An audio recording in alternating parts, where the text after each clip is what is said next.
guys, it's Allie and welcome to today's video.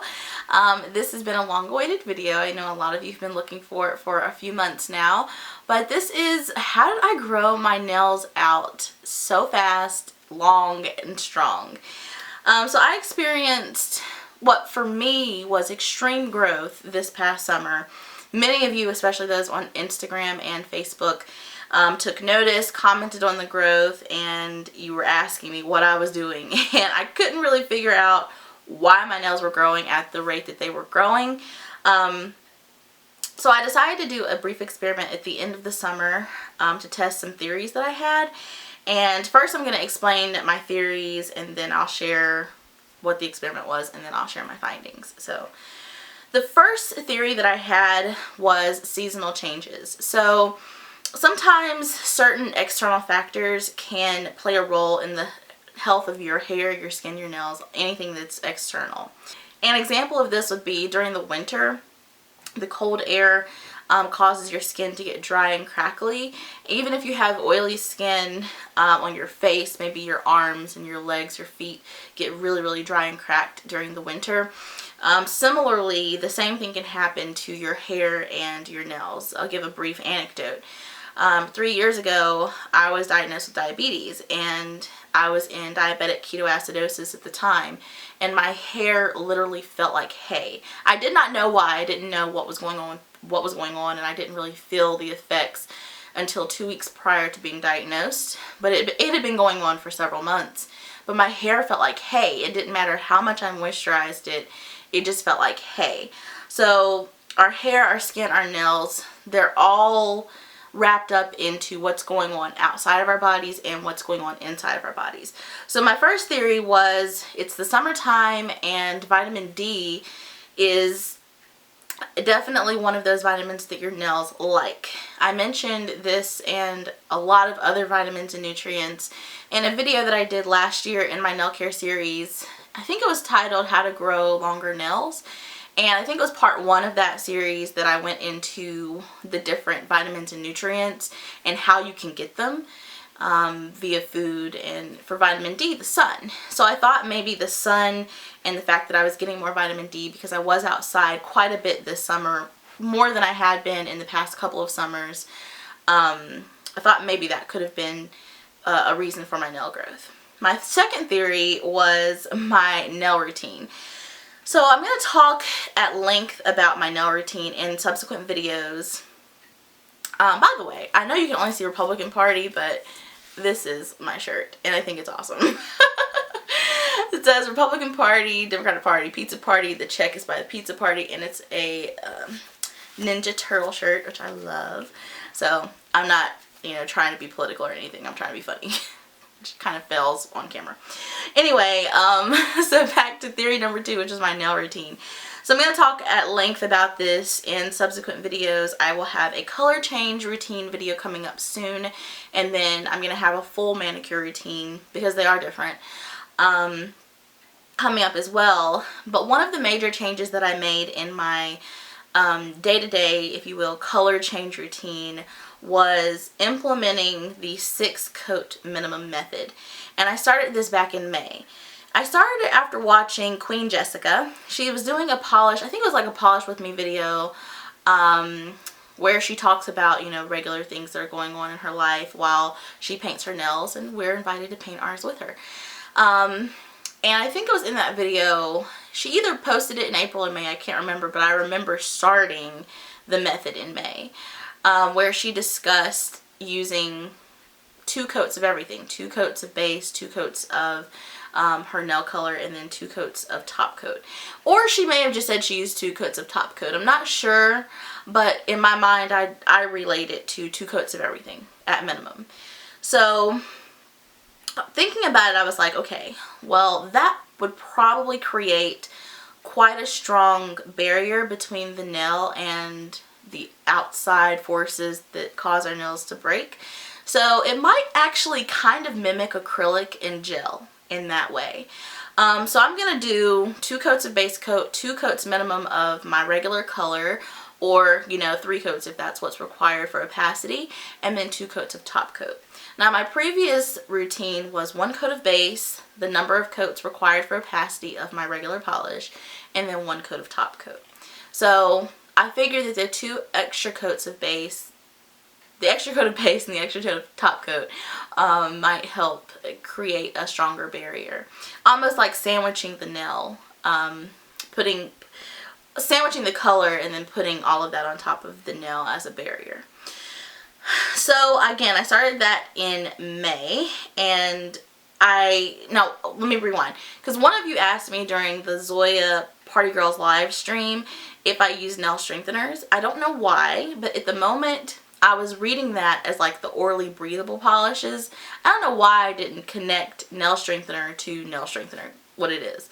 But my mind went to the orally breathables, and I said, no, I don't use that. And I do use nail strengtheners. I don't know why, like I said, I don't know why I didn't make that correlation. But I use Nailtique's Formula 2 or Nailtech Strengthener 2. And both of those are geared at targeting my problem areas. I'm also going to have a video on base coats, top coats, and strengtheners. And I'm going to do base coats and top coats together, I think. And then I'm going to do strengtheners in a separate video, I think. We'll see. But I'm going to have those videos in some form coming out this fall as well. And so I'll talk at length about that. But I do use Nailtique's Formula 2 almost all the time. When I run out of that, I switch to Nailtech Strengthener 2 because I get Nailtique's off of Amazon, and it usually takes, from the buyer I purchase from, it takes usually like 2 or 3 weeks. And I can get Nailtech in the store at a decent price. So that's what I've been doing for my routine. I use any regular top coat, whatever's closest to me, because I'm lazy. The third theory that I had was that there were changes in my health that were great. So again, I'm type 2 diabetic. I have been type 2 diabetic since, well, I was diagnosed in February 17th, 2014 was my official diagnosis. I suspected I had been a diabetic for a while at that point. But this summer, I started being way more diligent about working out regularly, cutting back on what I was eating, and drinking a lot more water. So I would say that my health has probably actually never been better than it has been in the past 4 months or so. I've been, like I said, working out like 4 days a week minimum. I've been drinking way less diet soda than I used to. I've never been like hooked on diet soda, but I do like the carbonation. But recently I've been drinking almost exclusively like 1 or 2 cups of coffee in the morning and then water the rest of the day. I don't even have I don't have anything other than water in my house. For me, my sister has some things, but I just drink water. So that's what I've been doing. My blood sugar has been at ideal levels every time I check. I check 3 times a day, 7:30 in the morning, 12:30, and 5:30, and it's just been at ideal levels for the past several months every time I check it. So overall, my health has really improved this summer, and I know that that has an impact on hair, skin, and nails. As I mentioned before, when I was first diagnosed with diabetes, my hair was like hay. I am not even joking. It was so dry and just brittle, and like I literally, at the time, I was very sick and didn't know why, but I had no energy, brain fog. I mean, I was very sick. I was just throwing hats on for like 2 months because I couldn't do anything with my hair. And I didn't put 2 and 2 together that I was, you know, really sick. But basically, my hair was like hay. And I'm not exaggerating. Like hay. Like, yes, what you use on the farm. And so I know that where your body is internally has a huge impact on the external, your skin, your hair, your nails. Also, my skin was a lot more pale when I was diagnosed. I wasn't even thinking about my nails during those months because I was just sick, and I was, you know, I was in college. I was in my master's program, so it was like trying to get through school and have this mystery illness that I don't know what's going on. So I know that, again, I know that your health has an impact on your hair and your skin and your nails. So yeah, again, I think I was thinking that that might be a reason why. So those are my 3 theories. To review, we have seasonal changes, we have my nail care routine, and then we have changes in health. So let's talk about the experiment. It was on Wednesday, August 30th. I went to play golf with my dad, and I reached my right hand into my golf bag, and I have a whole bunch of golf balls and tees and random stuff in there, and I broke my index finger. It had grown out at a decent length as well. I broke it down to really, really low. I'm going to have pictures up here with the video as well. But I broke it down really, really low. I took a picture, I took a picture on Wednesday and posted it on Thursday, August 31st. And I basically told my friends over on Instagram and Facebook what was going on, that my nail broke. I told you guys I was going to do an experiment to see if I could pinpoint what was causing my nail growth. And it was a really good time for me to conduct the experiment because it was the last month of summer going into fall, so we were going to have another season change, and we were going to be able to see if maybe less sun and therefore less vitamin D was a contributing factor. We were going to be able to see if my nail care routine was a contributing factor because I was changing the nail care routine for that one specific nail. So what I did was I ended up doing my normal routine on my other 9 fingers, 2 coats of base, the number of coats required for opacity, and then 2 coats of top on every nail except for my right index nail. My right index nail, I used a regular non-strengthening base coat, cheap, whatever I could find by my desk, because by my bed I have a ton of base coats and top coats over there. So I would just reach for something cheap, and I put 1 coat of that on, the number of coats for opacity on top of that, and then I was using a cheap whatever was by my bed top coat, and I was only using 1 coat of that. So at maximum I was using 5 coats, whereas at minimum on my other nails I was using 6.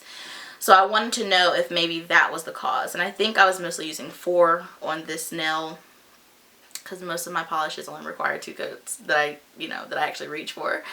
And then for the other nails I was using at minimum 4.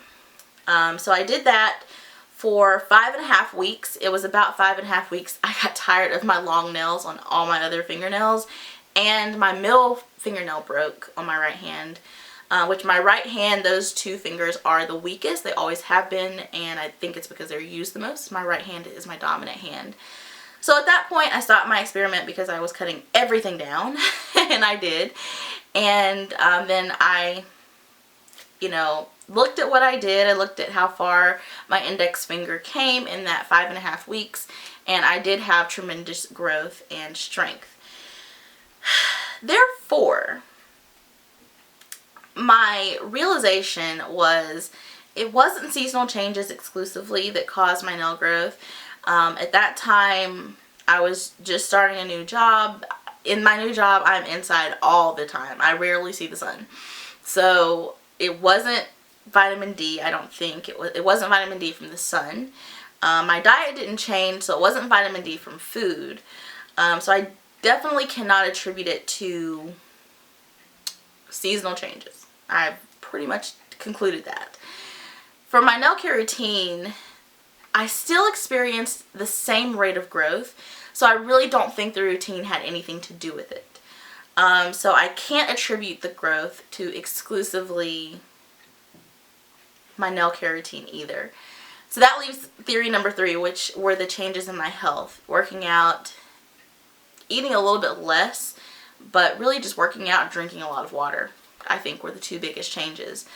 And I think honestly that that's probably what it was that caused the nail growth.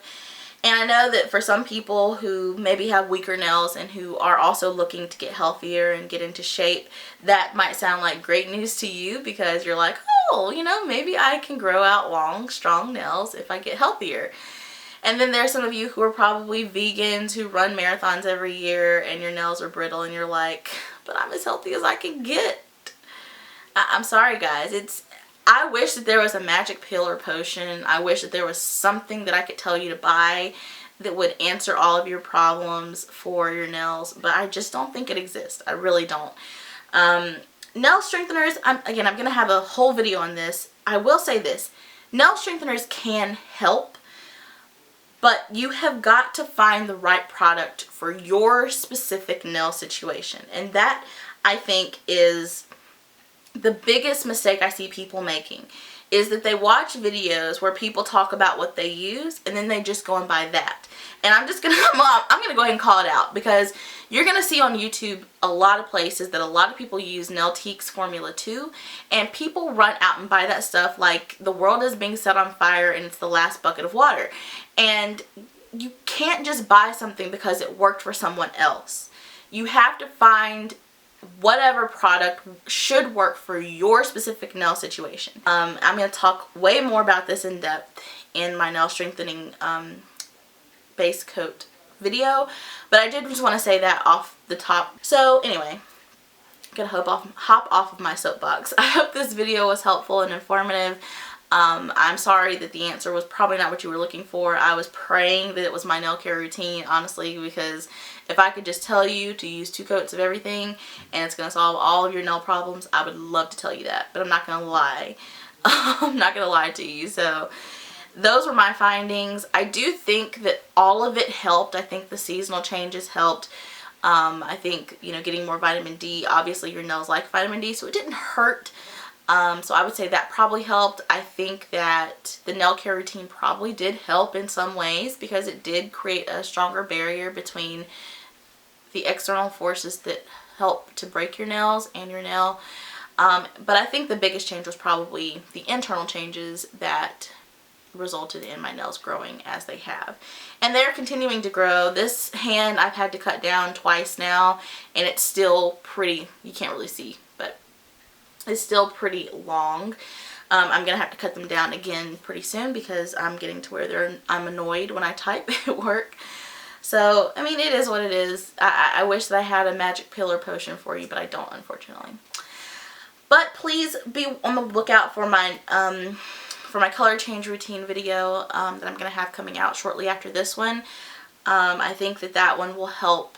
It'll help you retain length, and it might, and again, when I get to the nail strengtheners, we'll talk about that. But I think that incorporating some of these things into your routine might help some. Anyways, I hope this video was helpful, and I will see you guys in my next video very soon.